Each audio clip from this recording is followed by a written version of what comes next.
Good evening, everyone. On the last the satsangs for Tantrotsav 2021, we have Sampadananda Mishra talking to us about the journey from man animal to man divine. Sampadananda Mishra was conferred the President's Award Maharishi Badrayana Vyasa Samman 2011 for his contribution to Sanskrit. In 2014, the Ministry of Culture, Government of India, conferred him the Senior Fellowship for his work on Vedic art of multiple concentration. Dr. Mishra founded the Samskrita Bala Sahitya Parishad for children's literature in Sanskrit. He was given the Sahitya Academy Children's Literature Award in 2018 for his book of poems Shanai Shanai. Over to you, Sampatji.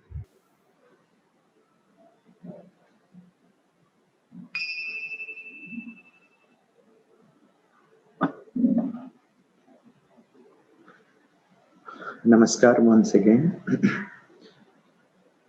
So it's indeed a great pleasure to be a part of this whole series of satsang program or series of various programs which are taking place under Tantrotsava.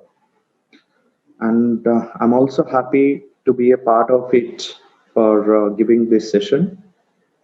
And our topic today is from man animal to man divine.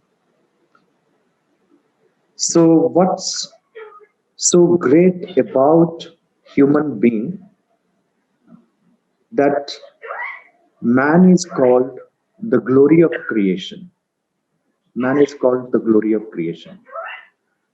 So the description that we find in the Vedas, in the Upanishads, in later philosophical texts, and various other sacred texts, that man has been glorified as the summit of the whole evolution. Why? Is it really true that when God created the man, he said, Sukritam. Sukritam means well done. He was very happy with the man. That this indeed is the best creation that he had.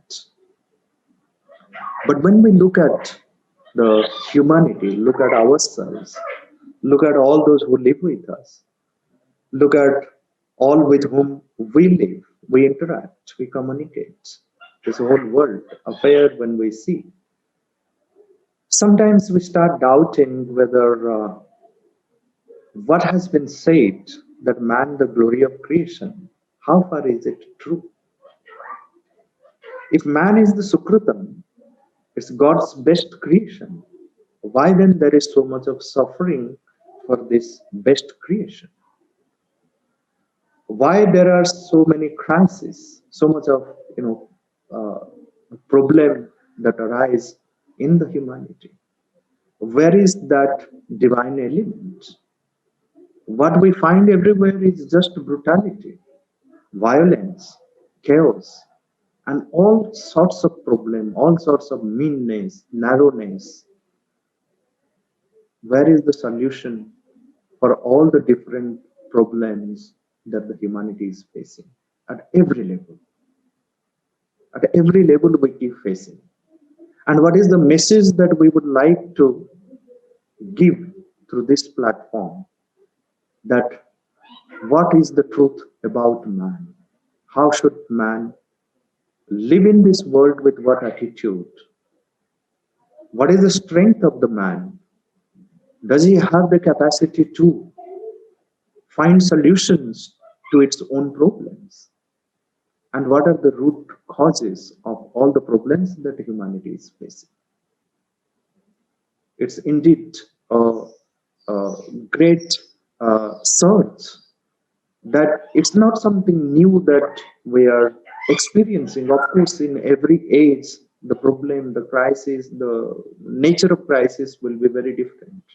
The nature of problems will be very different from place to place, from time to time, from person to person, all related to, but at the center of all these problems are the humanities, the humanity. So what is the solution? When we look at the sacred texts, of our ancient seers and sages, and very often we do refer to it. Now the question comes, why should we look at all these sacred texts? Why should we study them? What has been the whole contribution of the seers and sages who did intense tapasya, who did intense, who put much intense, sincere effort to find out the solution to every kind of problems that the humanity is facing. So, in this session, that we will be evaluating something that has been said in the sacred texts, that what is the very human being is, and then how he can find a solution to its own problems. Not a temporary solution, but a lasting solution. Temporary solutions are many. One problem gets solved, another problem begins. Another problem gets solved, another problem begins or takes a new form, new shape. So, how do we find a lasting solution to the problems that we are facing? So, when we look at the Vedas, when we look at the realizations of the seers and sages of the Vedas, the seers and sages and the siddhas of the tantric tradition, what we find that the problems of humanity is nothing but the problems of human consciousness. It is the crisis of consciousness that humanity has been facing right from the beginning and has been trying hard to find solutions to it. And some of the lasting solutions that were found, discovered, realized, and expressed, given to us was by the ancient seers and sages of Bharatavarsha. So let's see what has been the understanding, what kind of solutions that they found out. Now, the problems of humanity that we see is the problem of human consciousness, but what is the kind of problem in that consciousness? Now, in the first place, that all the seers and sages and tapasvis, the realized souls, the realized siddhas, they do confirm it to us again and again that this entire creation, everything is having that Chaitanya. Nothing in this creation is devoid of Chaitanya, devoid of that. But conveniently we translate as consciousness.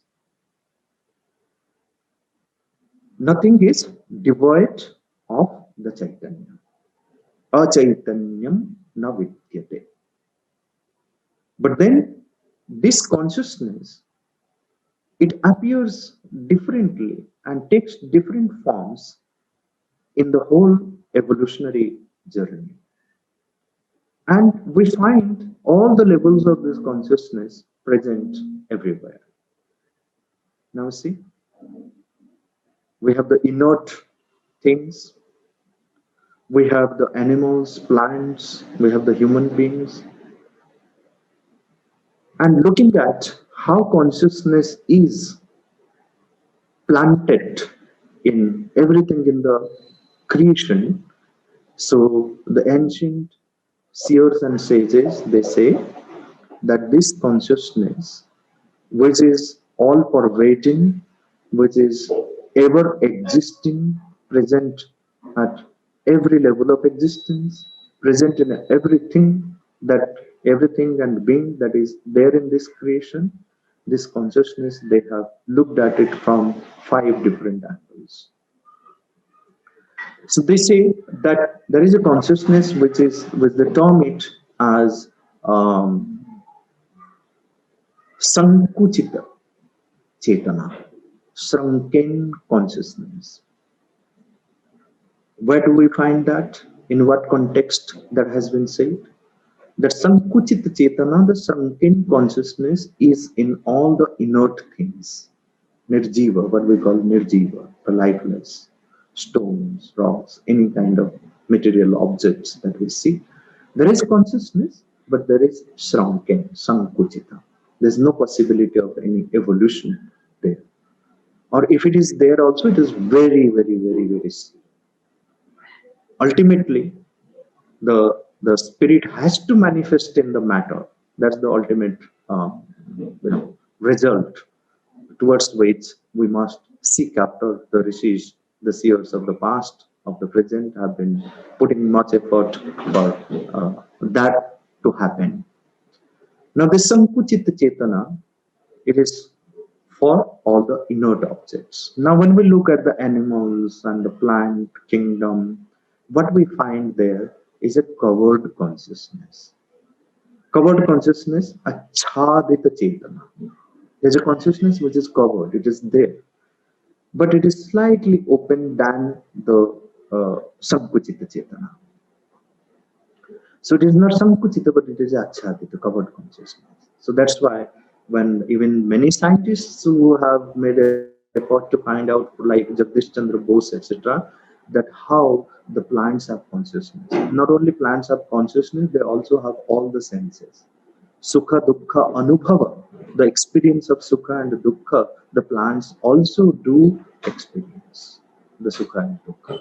They have all the senses, and beautiful descriptions of that is there in all the texts. In Mahabharata, there's a beautiful passage where the different aspects of this Chaitanya, or the consciousness of the plants, which is described. Now, even though it is covered, they have this experience of sukha, dukkha. There is growth. There is, the plants also wither. The plants also become fresh.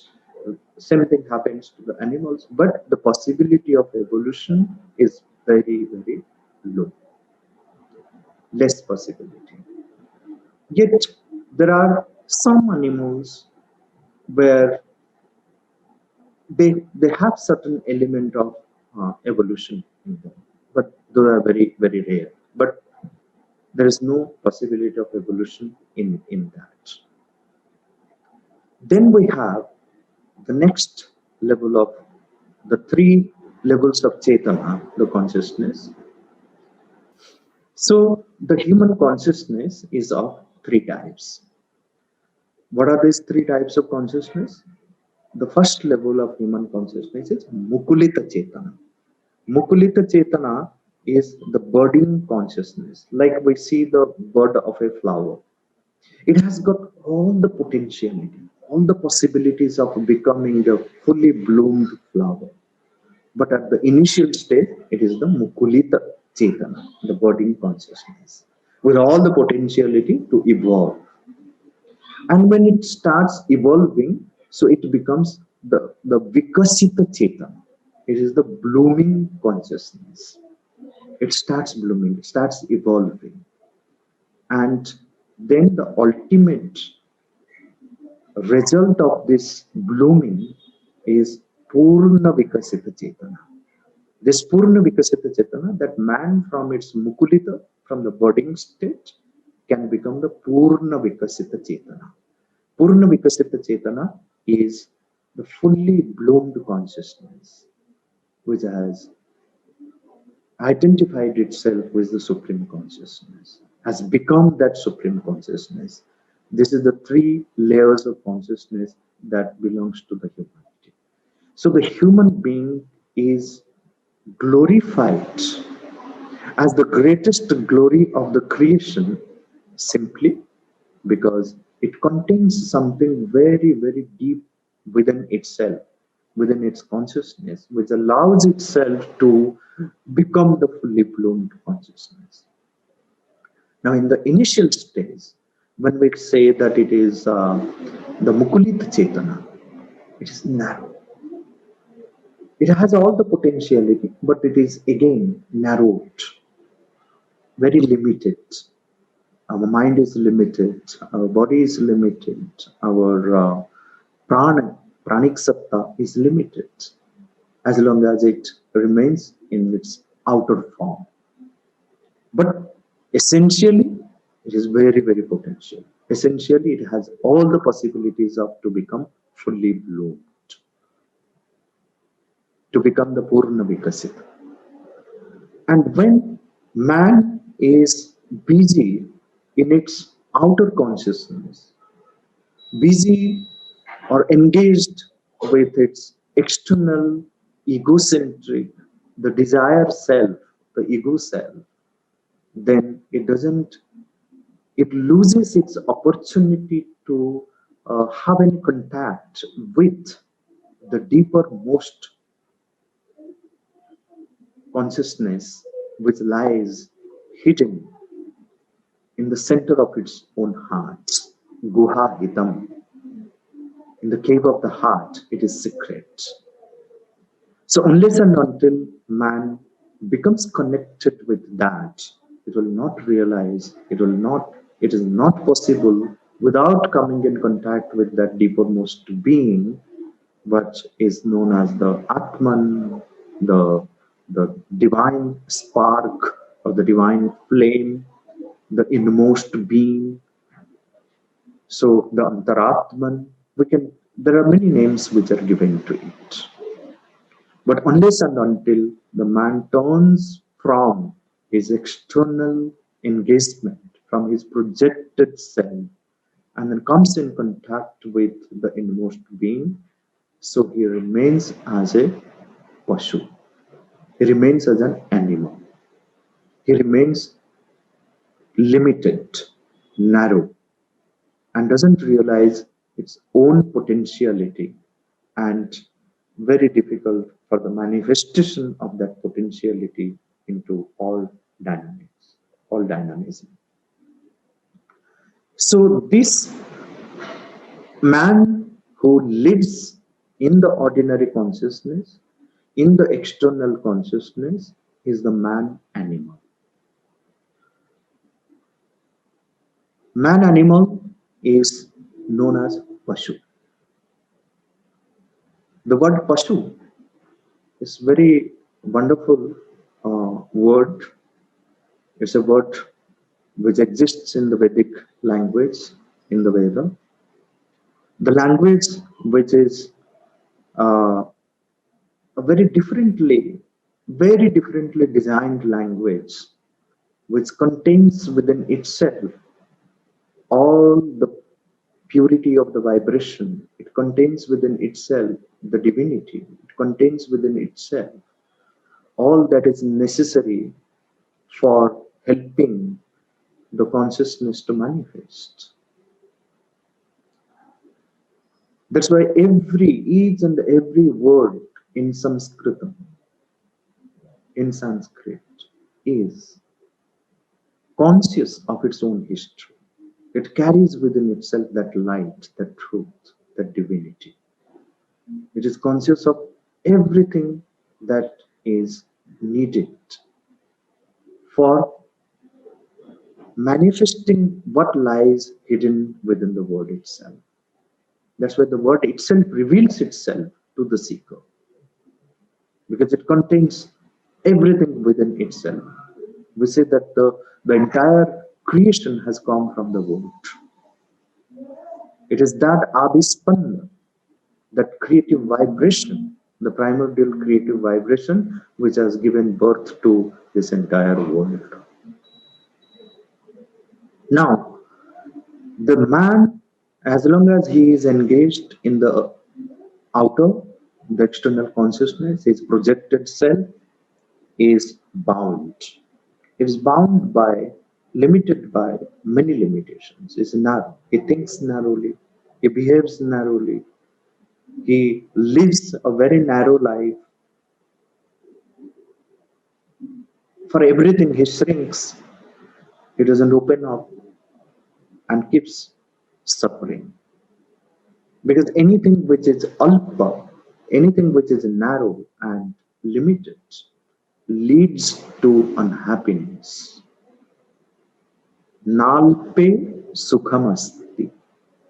Repeatedly we hear this that nalpe sukham asti. In narrowness, in meanness, in smallness, no happiness, no joy, no felicity, no rapture, no ecstasy, no ananda. You will bhuma tat sukham, that which is vast, that which is large, that which is expanded, has the sukham. It generates sukham. It gives sukham. It gives that ananda, gives that felicity, gives that rai, that spiritual ecstasy. So, what is expected of us is to become free from this animal consciousness, free from this pashutva, free from this limited consciousness, which is known as the pashu. The pashu is, we can ask this question, why Sanskrit uses the word pashu for animal? It's very interesting to see that in Sanskrit, every word comes from a root sound. And here the word pasu comes from the root sound pas. And pas means, like every root sound can have ranges of meanings. But pas has the sense to fix, to bind. Pas also means to see. To see means to fix the vision, to fix the eyes. So an animal is called pashu because it is fixed. It is tied with a rope to be kept under control. That's also another sense we can attach to it. And in us, the human beings, why we are called pashu? It is that animal consciousness, that narrow consciousness. That animal consciousness is made up of impulses of the nervous mentality, which actually reigns over, which actually rules over us. So we can see that time to time, the animals within us, they become powerful. Who are these animals which become powerful within us time to time? We have, as the Rig Veda says, which is the source, this very mantra that I am going to share with you, is the very source of the 6 animals which are part of our consciousness. The Rig Veda says, Ulukayatum, Sushulukayatum, Jahishvayatum, Utagridrayatum, Suparnayatum, Utagridrayatum. Sorry, let me repeat it once again. Ulukayatum, Sushulukayatum, Jahishvayatum, Utakokayatum, Suparnayatum, Utagridrayatum, Drishadeva, Pramrana, Raksha, Indra. In this mantra, we find the description of 6 animals which are very much alive in the human consciousness. Let's analyze who are these animals. And as long as man is bound, man is carrying, nurturing, feeding, nourishing these animals within his consciousness, he remains as the pashu, as the man animal. He doesn't become free from the impulses and instincts. The animal ness, pashutva, ulukayatum, uluka. Uluka is owl. So every human being is nurturing an owl within his consciousness, keeps feeding it. And in the Veda, we find that the language is very, very symbolic. So each animal represented here in this mantra or mentioned here represents something or symbolizes something, something of our consciousness. Uluka, the owl, what is the nature, what is the characteristic feature of Uluka? Uluka, the owl, the very characteristic feature of this animal is That when in the bright light of the day, everyone can see each other. Everything is visible, clear, transparent, bright. The owl with its eyes open cannot see. What does it represent? Which aspect of our consciousness is this? That in the bright light we fail to see. This is the delusion. This is the moha. The moha, it covers, it clouds our consciousness in such a manner that seeing we don't see, hearing we don't hear. The reality is not visible because we're deluded. The entire consciousness is clouded. So there is no clarity. There's no understanding. So moha, we're deluded. So that delusion aspect of our consciousness is an animal, represented by an animal, which is the owl, Ulukayata. The next animal that we are nurturing within our consciousness, within ourselves, is Susuluka.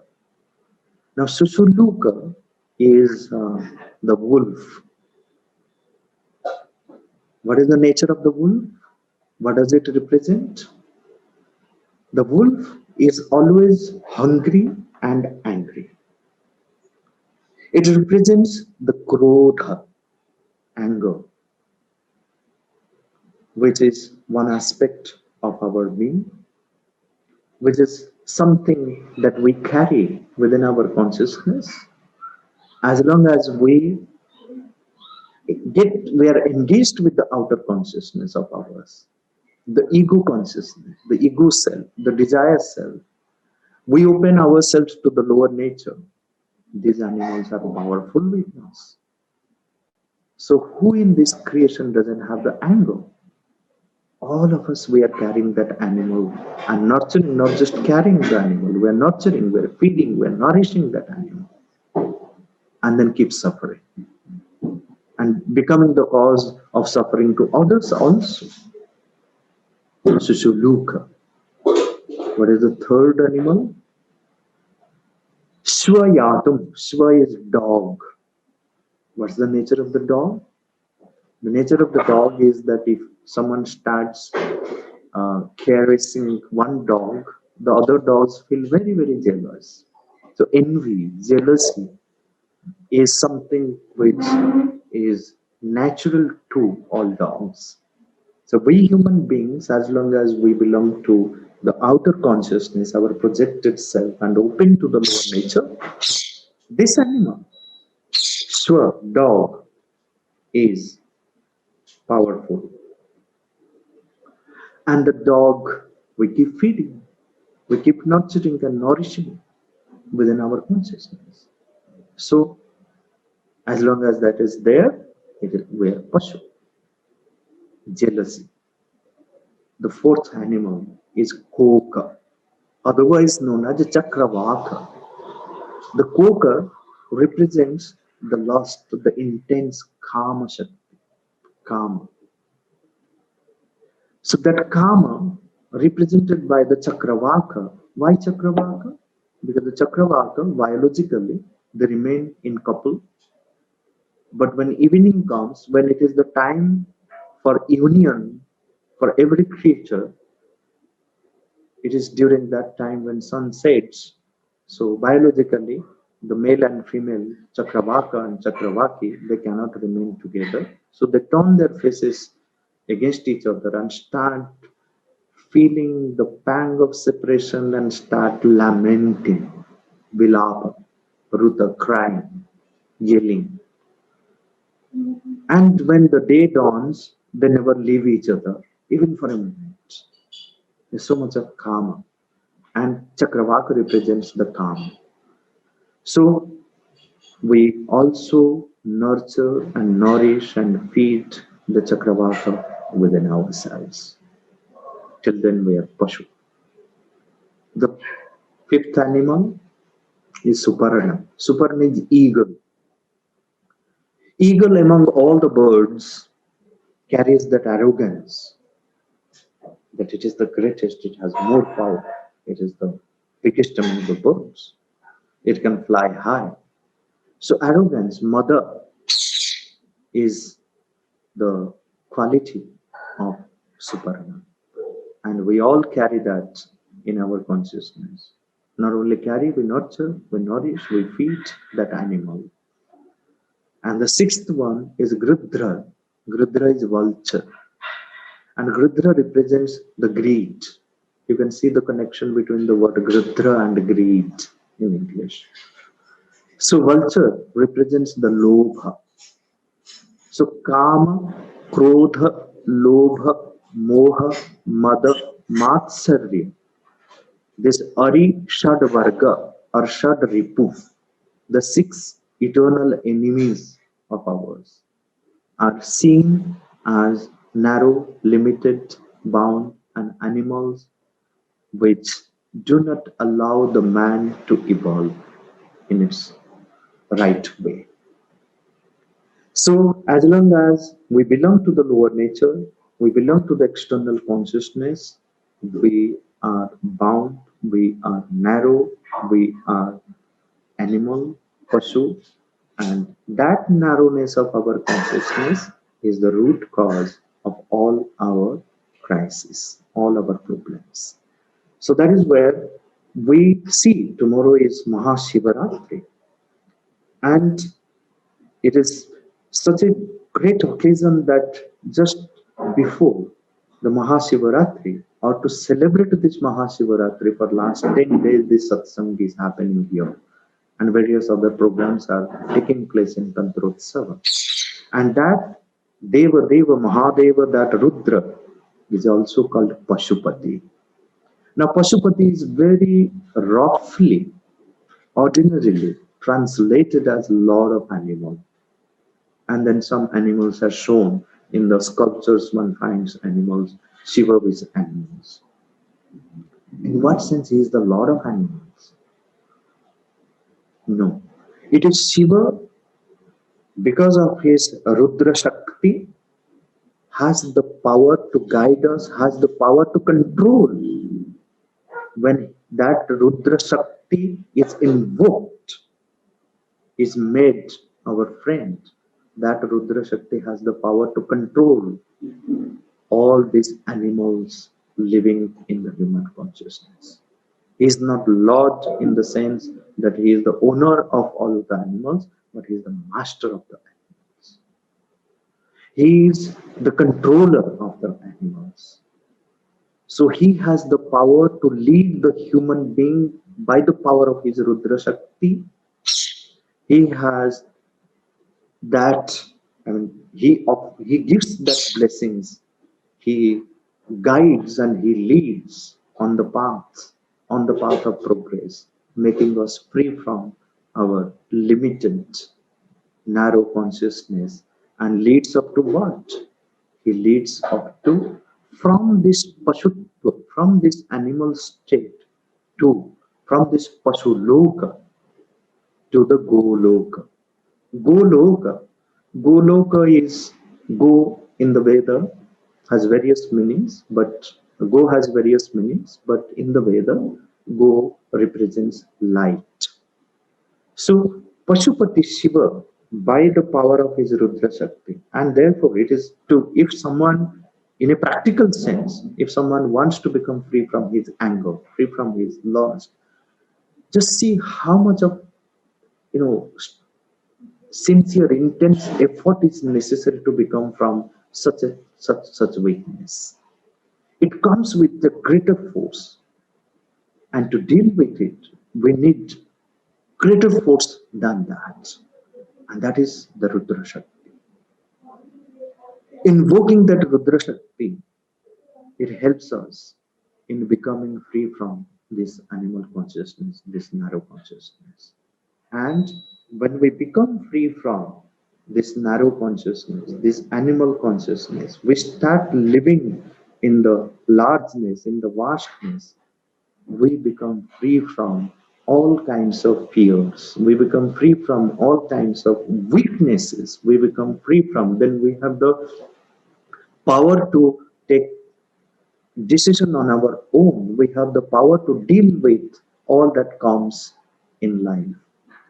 We have the power to face all kinds of challenges that comes before us, like a hero warrior, like a Veera.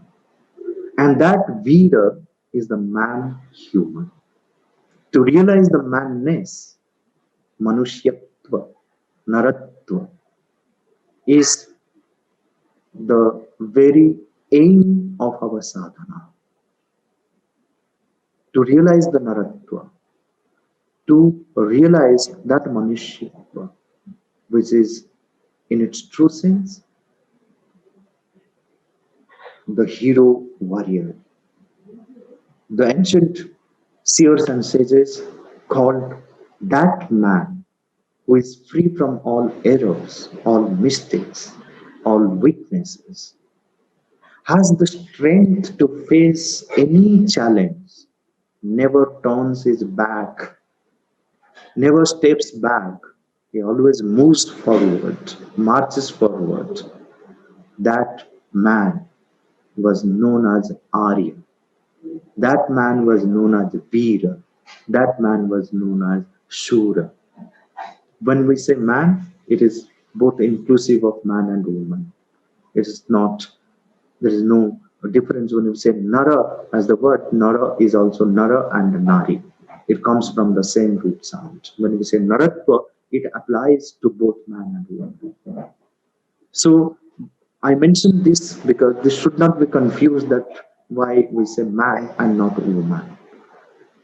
The ancient seers and sages were very, very conscious in choosing the word and using the word. So they used the word Nara both for man and woman because both comes from, and to differentiate it, Nara has a masculine form, Nara has a feminine form.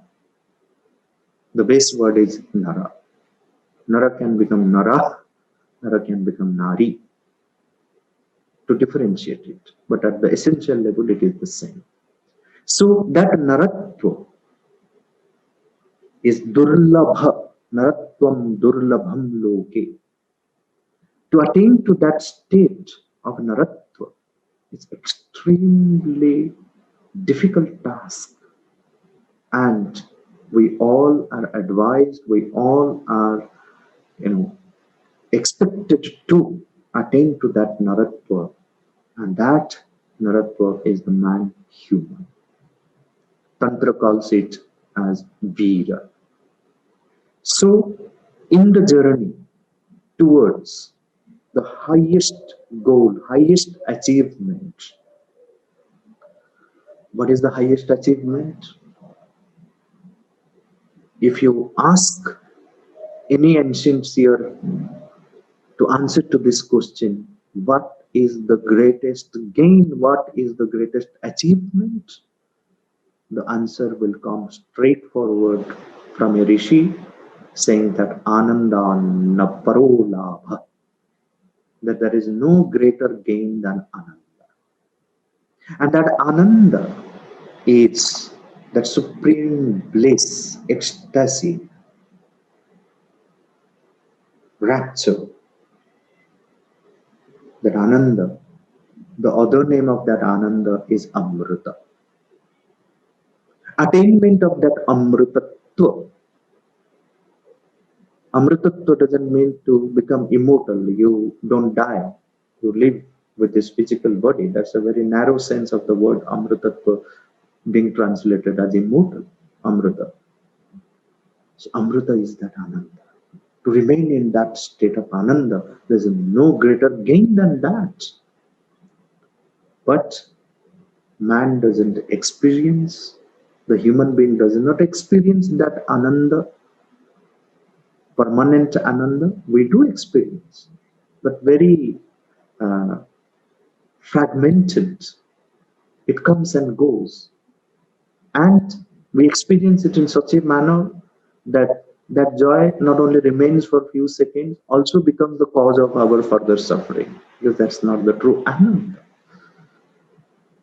In a very perverted, in a very distorted manner, we experience the Ananda.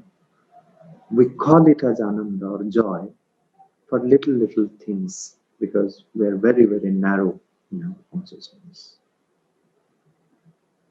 So, from man animal, our journey is step by step from man animal, aspiring to rise above.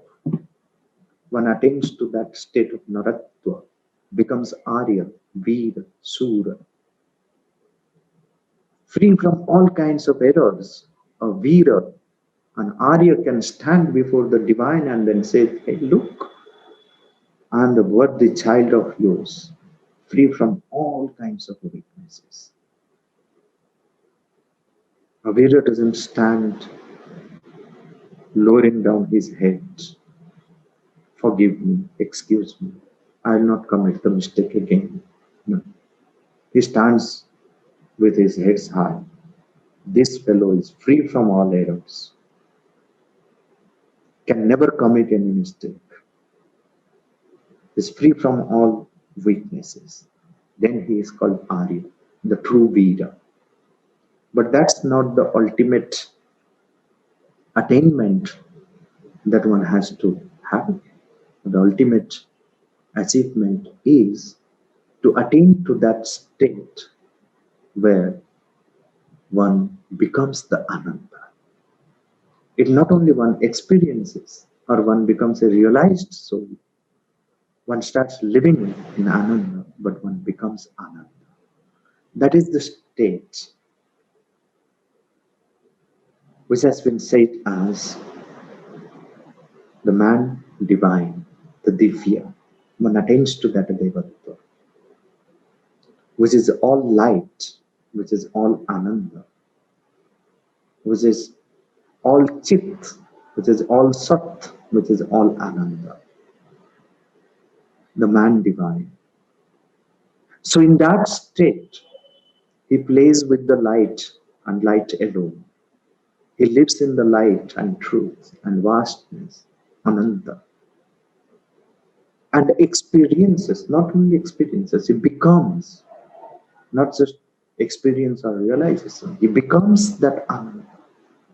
He remains in that state of Ananda and Amrutatva and operates from that state. This is how the transformation takes place in the human being. And then he becomes the Purna Vikasita Nara, an integral person, the Divya, the man divine, carrying that power that he not only has transformed himself, but he has immense power to transform anything and everything in this creation. Whoever has that little opening, he can transform that person. So he not only thinks of himself, because no work remains for him to be done, but he continues to work for the liberation of the rest of the humanity. So this is the whole journey that man has to take by formulating that intense aspiration within himself, by rejecting all that arise before him as barriers in this task of transforming himself from the limited consciousness to the vast consciousness.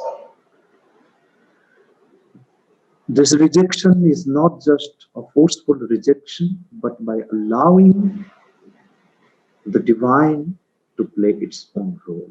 By remaining open to the divine, one becomes the divine.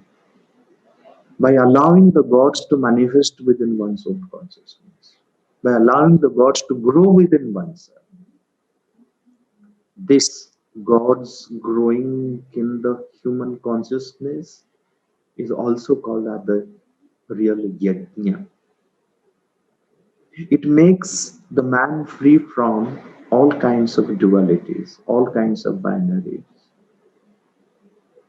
It is then it is expected that man transcends all binaries and remains in the state of oneness, ekatva and samatva. Tatra ko moha kah shoka ekatvam anupashyata. Such a profound statement, such a profound realization that how can there be any shoka, any grief, any delusion for that man who has attained to the state of ekatva, oneness, who has established that ekatva within him, the samatva, the oneness and equanimity, the ekatva and samatva. And this is what is the journey. Unless and until one becomes free from his limited animal consciousness, it's very difficult to attain to that state of ekatva. Remains within that state of weak binary duality, and that becomes the cause of all the crises. So tatra ko moha kah soka ekatvam anupashyata. So attainment of ekatva, attainment of that samatva, and to remain in that state and to be operative in the world, executing everything, not running away or escaping from this world. Kurban eveha karmani jijivise chatam sama. This is the sandesha. This is the message of our rishis. Never escape. Kurban eveha karmani. Performing all kinds of actions, one must aspire to live a complete life, a full life, a complete life, a realized life when one lives in that state of ekatva and samatva and operates in the world, participates in every aspect of the world, not runs away. Kurvan neveha karmani. There lies the whole secret of the human journey from the man animal to the man divine through the phase of man human. So with these words, so I come to an end of my um, deliberation. So if there are any questions, I would like to address that. If there are no questions, then we can end. I have opened the chat box. So if anyone has any questions, you can post it in the chat box and I will take it. Sampatji, I think that the talk was very good and everyone is still absorbing what you have said, and thus there are no questions. Thank you very much. It was a very interesting session, Sampatji. Um, uh, this is the end of all the satsangs for 2021 Tantrotsav. We will have performances in the Kalari tomorrow all night long. If people can come to Kalarigram, then please do. Thank you. Hopefully, we will see you all in the next satsangs. Bye bye. So before we end, I would like to recite the mantra which I explained. So that becomes our concluding prayer.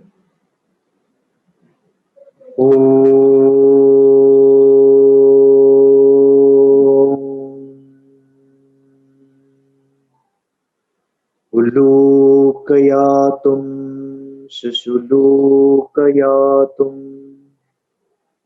Jahishwayatum Utakokayatum Suparnayatum Utagrudrayatum Drishadeva Pramrunaraksha Indra. Oh.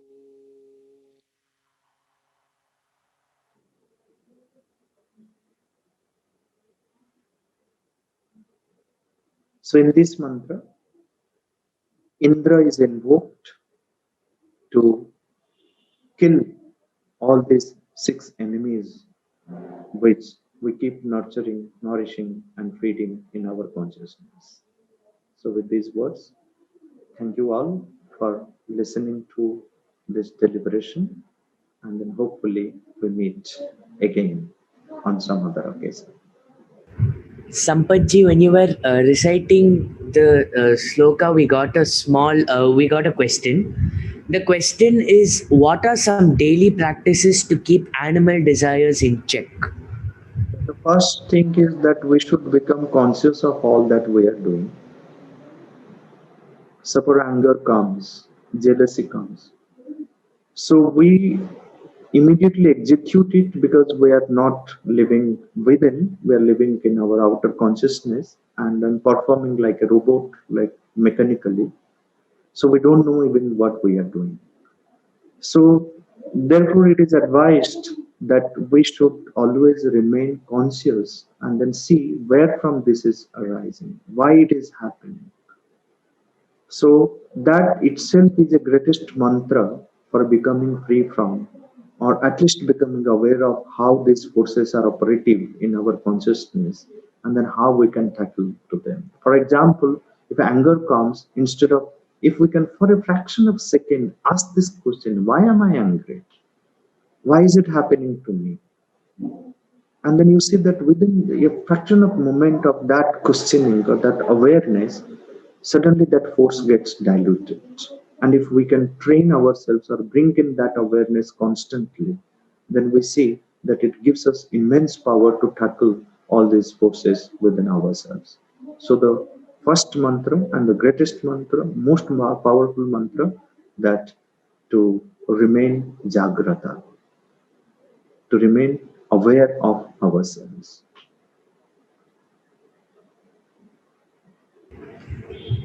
Thank you, Sampatji. This is something that my parents also tell me to do, but to a large extent, I don't, and I hopefully will from now. Um, I think those are all the questions that I've got. Um, Thank you very much. Please join us next year also for the satsangs. And if you can, please join the Kalari performances at Kalari Gram. Thank you. Namaste.